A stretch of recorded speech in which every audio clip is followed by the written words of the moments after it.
बच्चों आज के टॉपिक में हम लोग पढ़ेंगे आमाशय में पाचन। पिछले वाले वीडियो में हम लोग ने मुख गुहा में देखा था। मुख गुहा में जो है लार ग्रंथियाँ पाई जाती हैं ऊपरी और निचले जबड़ों में 3 जोड़ी, 2 जोड़ी नीचे और 1 जोड़ी ऊपर लार का स्राव करती हैं। और लार के स्राव के कारण से जो है उसमें जो एंजाइम पाई जाती है टाइलिन, उससे जो है कार्बोहाइड्रेट का पाचन ग्लूकोज के रूप में होता है बच्चों।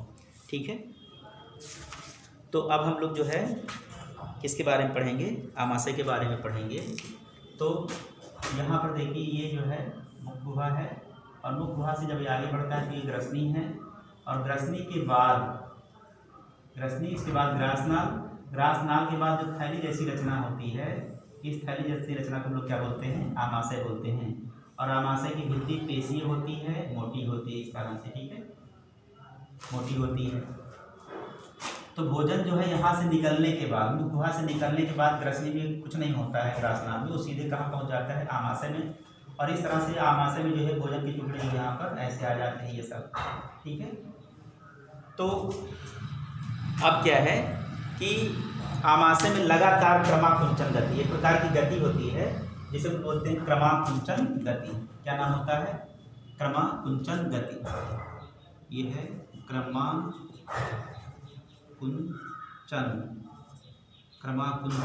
गति। ये कहाँ पर होती है, आमाशय में होती है। तो ये क्रमाकुंचन गति के नाते भोजन पिसता भी है, जैसे जब भोजन को निगलते हैं ना, तो इस तरह से ऐसी गति होती है। उसी प्रकार की गति को क्या बोलते हैं, क्रमाकुंचन गति। ठीक है, इस तरह की गति होती है। ठीक है, ऐसी गति को क्या बोलते हैं, क्रमाकुंचन गति। और इसी गति के नाते भोजन आगे बढ़ता है और क्रमाकुंचन गति के नाते से भोजन इसमें जो है पिसता भी रहता है। पिसने का मतलब क्या होता है, भोजन के और छोटे टुकड़े इसमें होंगे। तो फिर इसके बाद क्या होगा कि आमाशय की ये भित्तियाँ हैं, इस भित्तियों में कुछ ग्रंथियाँ पाई जाती हैं। इस भित्तियों में ऐसे कुछ ग्रंथियाँ पाई जाती हैं। इन ग्रंथियों को हम लोग बोलते हैं जठर ग्रंथियाँ। क्या बोलते हैं, जठर ग्रंथियाँ इनका नाम होता है। जठर ग्रंथियों से क्या होता है कि कई प्रकार के रस जो है, जठर ग्रंथियों से जठर रस का स्राव होता है, इससे बीच का स्राव होता है, उसको हम लोग क्या बोलते हैं, जठर रस बोलते हैं। तो जठर ग्रंथियाँ किसका स्राव करती हैं, जठर रस का स्राव करती हैं, जठर रस का स्राव करती हैं। ठीक है, और जो जठर रस होता है, जठर रस, इस जठर रस में एंजाइम पाया जाता है। ठीक है, एंजाइम पाई जाती है और एंजाइम के साथ साथ में जो है अम्ल भी पाया जाता है। तो ठीक है, अम्ल कौन सा होता है, HCl होता है। ठीक है, और एंजाइम कौन कौन सी होती है, एंजाइम होती है प्रोपेप्सिन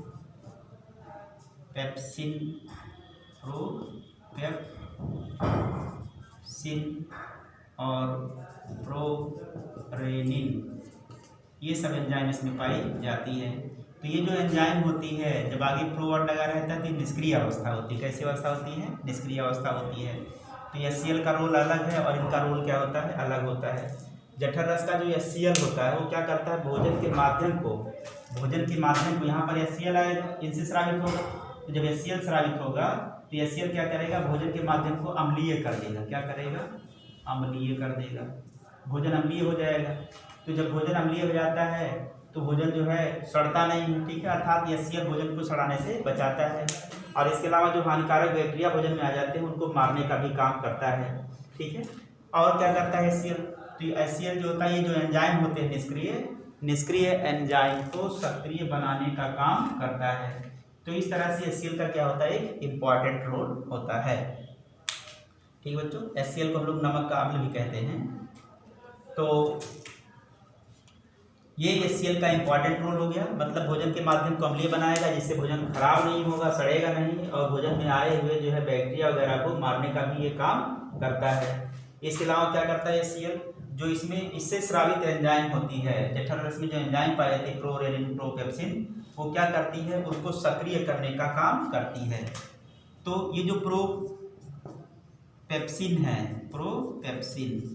जैसे ही HCl के संपर्क में आता है ये कन्वर्ट हो जाता है पेप्सिन में, इसमें पेप्सिन में कन्वर्ट हो जाता है। ठीक है, और इसी तरह से जो प्रोरेनिन होता है, प्रोरेनिन प्रोरेनिन। वो रेनिन भी क्या होता है, HCl के संपर्क में आने पर किसमें कन्वर्ट हो जाता है, रेनिन में। किसमें, रेनिन। तो ये हो गया रेनिन। तो यानी कि प्रो वर्ड हट जाएगा जब इसके कांटेक्ट में आएगा और ये पेप्सिन और ये रेनिन में कन्वर्ट हो जाएगा। तो पेप्सिन क्या करती है, भोजन के प्रोटीन का पाचन करती है। भोजन के प्रोटीन का पाचन करती है, ठीक है। भोजन का जो प्रोटीन होता है उसका पाचन करती है, किस रूप में, पेप्टोन के रूप में, पेप्टोन्स के रूप में, ठीक है। ये पेप्सिन। और क्या होता है, जो रेनिन होता है, ये रेनिन क्या होता है, दूध को फाड़ देती है और दूध को फाड़ करके उसके प्रोटीन का पाचन करती है, ठीक है।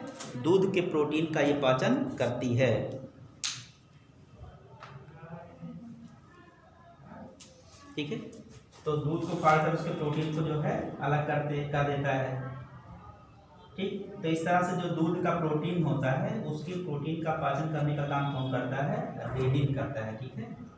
ये क्या करता है, दूध को फाड़ कर उसके प्रोटीन को अलग करता है, ठीक है। तो ये सब काम जो है यहाँ पर आमाशय में होता है। तो ये क्रिया जो है आमाशय में होती है। इतनी क्रिया कंप्लीट होने के पश्चात भोजन जो होता है एकदम से जो है महीन कणों के रूप में कन्वर्ट हो जाता है, बारीक कणों के रूप में, ठीक है। और इसका रंग क्या हो जाता है, भूरा। तो भोजन पर जब इतना एक्शन हो जाता है, ये सब कन्वर्ट हो जाता है, तो क्या हो जाता है, भोजन भूरे रंग का हो जाता है, इस रंग का भूरे रंग का हो जाता है। और ये एकदम गाढ़ा हो जाता है, ले जैसा, ठीक है। भोजन भूरे रंग का हो जाएगा और गाढ़ा हो जाएगा, ठीक है। तो जब भोजन भूरा गाढ़ा ले जैसा हो जाएगा तो उसको हम लोग क्या बोलेंगे, काइम। क्या बोलेंगे उसे, काइम, ठीक है। तो भोजन अब किसमें कन्वर्ट हो जाता है, काइम के रूप में। तो जब भोजन काइम के रूप में कन्वर्ट हो जाता है तब ये भोजन क्या होता है, इससे आगे बढ़ता है। कहाँ बढ़ता है, इससे आगे बढ़ता है। और जब इससे आगे बढ़ेगा तो ग्रहणी में जाएगा। कौन से रीजन में जाएगा, ग्रहणी में जाएगा। अब जब ग्रहणी में ये जाएगा तो ग्रहणी में क्या होगा, ग्रहणी ऐसी रचना होती है इस तरह की, ठीक है। छोटी आंत का पोर्शन है, यहाँ से क्या होता है, इस तरह से नलिका निकली रहती है, ठीक है। यहाँ पर जो है आकर के यकृत जुड़ा रहता है, यहीं से कौन जुड़ा रहता है, यकृत जुड़ा रहता है। और यहाँ पर जो होती है वो आग्नेय से जुड़ी रहती है। तो यकृत जो यहाँ पर होता है, यकृत कौन रहता है, यहाँ पे यकृत रहता है, ठीक है। तो ये जो यकृत होता है, यकृत क्या करता है, तो यकृत पित्त का स्राव करता है, यकृत पित्त का स्राव करता है। और ये क्या करता है, आग्नेयाशयिक रस का स्राव करता है। इसका आग्नेयाशयिक रस का स्राव करता है। तो यकृत किसका स्राव करता है, पित्त का। ये क्या बनाएंगे यहाँ पर, ये जब स्रावित करेंगे तो क्या बनेगा, पित्त बनेगा। और जो पित्त बनेगा वो बना हुआ पित्त यहाँ पर आकर के स्टोर हो जाता है। कहाँ पर स्टोर होता है, पित्ताशय में। और फिर जो है आवश्यकता पड़ने पर ये जो है कहाँ पर आकर के खुलता है, ग्रहणी में खुलता है। तो क्या होता है कि जो पित्त का यकृत का स्राव होता है, पित्त अर्थात, वो भी ग्रहणी में आकर मिलता है। और जो आग्नेयाशयी रस का स्राव होता है वो भी यहाँ पर आकर के मिलता है, ठीक है बच्चों। तो इस तरह से क्या होता है, जब पित्त आता है इसमें मिलता है तो पित्त कैसा होता है, क्षारीय। पित्त कैसा होता है, पित्त होता है क्षारीय। और क्षारीय होने के नाते से क्या होता है, भोजन पहले अम्ल में था, अब ये जो है जब ये क्षार इसमें मिलता है तो क्षार के रूप में वो क्षारीय हो जाता है। भोजन का माध्यम क्षारीय। और क्षार भी क्या होता है, भोजन को खराब होने से बचाता है, बैक्टीरिया को भी मारने का काम करता है, ठीक है। और भी इसके कई काम हैं यहाँ पर। पित्त जो आ रहा होता है, यानी कि पित्त क्षारीय भी होता है। और पित्त क्या करता है, जो भोजन का वसा होता है, भोजन का वसा उसका एमल्सीकरण करता है, अर्थात भोजन की वसा को छोटे छोटे टुकड़ों के रूप में कन्वर्ट करने का काम करता है, ठीक है बच्चों। और जो ये पित्तरस होता है, पित्तरस, ठीक है, पित्तरस ये आग्नेयाशयिक रस। तो आग्नेयाशयिक रस से क्या होता है, एंजाइम का स्राव होता है। अग्नाशय रस से किसका स्राव होता है? एंजाइम का। और ये 3 तरह के एंजाइम का स्राव करती है। क्या स्रावित करती है? एंजाइम, ठीक है बच्चों, ये एंजाइम का स्राव करते हैं। और 3 प्रकार के एंजाइम होती है। ट्रिप्सिन, पहला नाम होता है ट्रिप्सिन, एमाइलोप्सिन, ठीक है, एमाइलोप्सिन, स्टीएप्सिन। ये 3 तरह के जो है एंजाइम का स्राव करती है अग्नाशयिक रस, ठीक है। इसका नाम ट्रिप्सिन, एमाइलोप्सिन और स्टीएप्सिन। क्या नाम होता है? स्टीएप्सिन, ठीक है। तो ये जो ट्रिप्सिन होता है, ट्रिप्सिन शेष जो बचा हुआ प्रोटीन वहाँ का होता है, उस प्रोटीन पर क्रिया करता है, शेष बचे हुए प्रोटीन पर क्रिया करता है, यानी कि प्रोटीन का पाचन करने का काम करता है।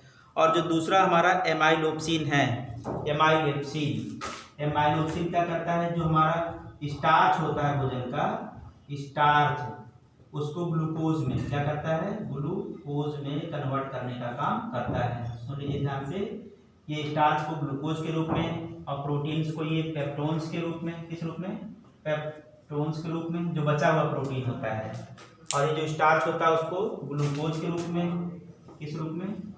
ग्लूकोज के रूप में कन्वर्ट कर देता है, अर्थात पाचन हो जाता है। ट्रिप्सिन प्रोटीन का पेप्टोन के रूप में पाचन, एमाइलोप्सिन जो है स्टार्च का ग्लूकोज के रूप में पाचन, ठीक है।